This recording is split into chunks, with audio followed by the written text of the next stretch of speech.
Урматтуу мекенештер, Россияда мигранттарга көзөмөл күчөтүлдү. Россиянын аймагында тиешелүү документтериңиз жок жүрүүдөн абайлаңыз. Каттоого туруу, регистрация, ННН, ДМС, ОМС, СНИЛС, Медкнижка, эмгек келишими, кара тизмеден текшерүү, башка тилге которуу, иш кагаздарда көйгөй болсо кайрылыңыздар. Албетте официалдуу. Урматтуу мекенеш, документиңизди тактап толуктап алыңыз. Байланыш номерибиз +7 906 875 15 15.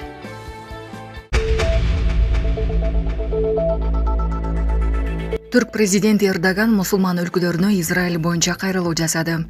Туркиянын президенти Режеп Тайип Эрдоган ислам дүйнөсүнүн өлкөлөрүн Израилдин аймактагы агрессивдүү аракеттеринен улам эл аралык изоляция процессине жетекчилик кылууга чакырды.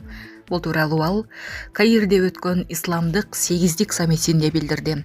Биз Израилдин Сириянын жана бүткүл биздин аймактын ырааттуулугуна коркунуч келтирген мыйзамсыз аракеттерине чечкиндүү түрдө жооп беришибиз керек деп эсептейм.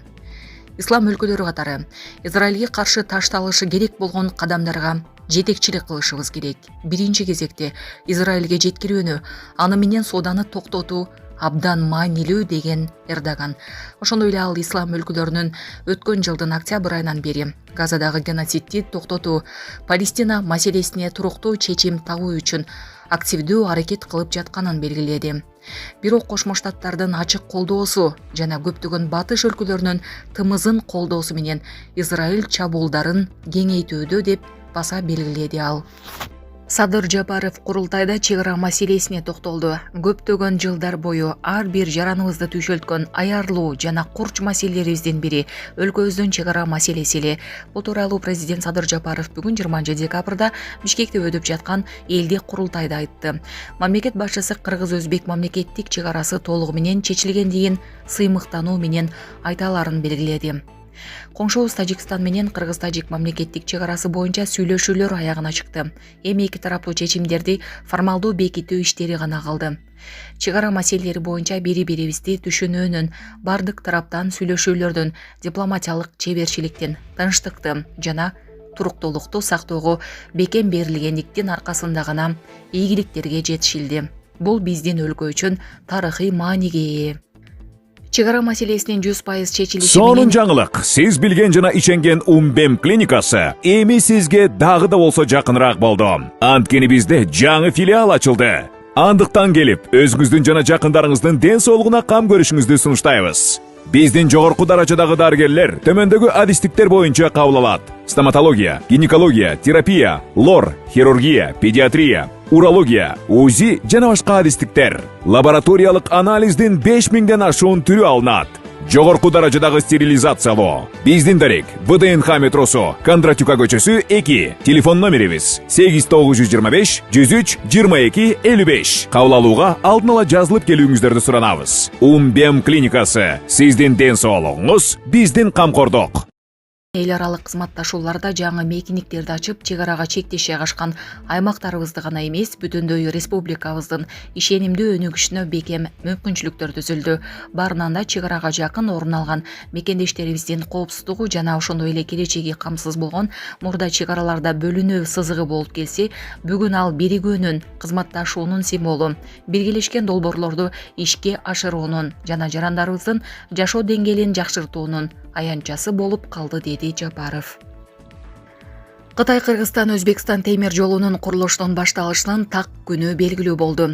Бүгүн 20 декабрда 3-элдик курултайда Кытай-Кыргызстан-Өзбекстан темир жолунун курулушу боюнча айтылды. Мамлекет башчысы Садыр Жапаров долбоору ондогон жылдар бою текчелерде чаң басып жатканын белгилеп, 27 декабрь күнү бул жолдун расмий курулуш иштери баштала тургандыгын айтты. Бул жол чыгыш менен батышты байланыштырган стратегиялык көпүрө болот. Соода, туризм, өнөр жай үчүн жаңы мүмкүнчүлүктөрдү ачат. Кыргызстан менен Кытай чек арасындагы бедел өткөрмө бекетинин ачылышы өлкөбүздүн транзиттик потенциалын чыңдоодогу маанилүү кадам деп белгиледи өлкө башчысы. Ошондой эле президент Камбар Ата биргеси ишке ашып жаткандыгын кошумчалап, өлкө энергетика менен өзүн өзү камсыздоого өтө тургандыгын белгиледи. Беле кетсек, бүгүн Бишкектеги Токтогул Сатылганов атындагы Улуттук филармонияда 3-элдик курултайдын 1-күнү старт алды. Ага аймактардан шайланып келген 698 делегат катышууда. Орусияда мусулмандар үчүн көп аял алууга уруксат берилди. Орусиянын уламалар кеңеши күйөөсү бардык аялдарга адилеттүү жана бирдей мамиле кылган шартта орус мусулмандарына 4кө чейин диний нике кыюуга уруксат берген. Бул тууралуу РИА Новостиге Москванын муфтийи Илдар Алялутдинов билдирди.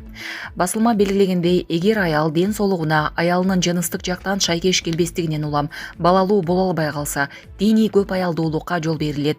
Диний лидер кошумчалагандай, үй бүлөлүү эркек башка аял менен жаңы никеге туруу ниетин ага чейинки аялына да билдирүүсү керек. Аял бар экенин жашырууга болбойт. Эгер ал экинчи аялы бул тууралуу кабардар болбосо жана ага чыдай албаса, анда ал никесин исламдын нормалары боюнча үйлөнүү үлпөтүн токтотууну талап кылууга укуктуу. Путин Орусиянын ички иштер министрлигинин алдында мигранттар менен иштөө боюнча өзүнчө борбор түзүүнү сунуштады. Орусиянын президенти Владимир Путин мигранттар менен иштөө боюнча өзүнчө агенттик азырынча талап кылынбайт деп эсептейт. Анын ордуна ички иштер министрлигинин курамында бул жааттагы иштер менен алектене турган өзүнчө күчтүү борбор түзүлүшү керек. Бул тууралуу ал кечээ 19 декабрда журналисттерге берген пресс-конференциясында айткан. Өзүнчө бөлүм түзүш керекпи? Бир кезде бизде бар болчу же аны ички иштер министрлигинин курамында калтырабызбы деген маселелер көп талкууланып жатат. Бүгүнкү күндө бул компонентти, бул ишти ички иштер министрлигинин алкагында күчөтүү керек деп эсептейм, деди Путин. 2016 жылдын 5 апрелинде Путиндин жарлыгы менен федералдык миграциялык кызмат жоюлган. Анын функциялары жана ыйгарым укуктары ички иштер министрлигинин миграция маселелери боюнча башкы башкармалыгына өткөрүлүп берилген. Эске салсак, буга чейин Орусиянын премьер-министри Михаил Мишустин мигранттар үчүн бирдиктүү экзамен төлөмүн киргизүүнү жактырган.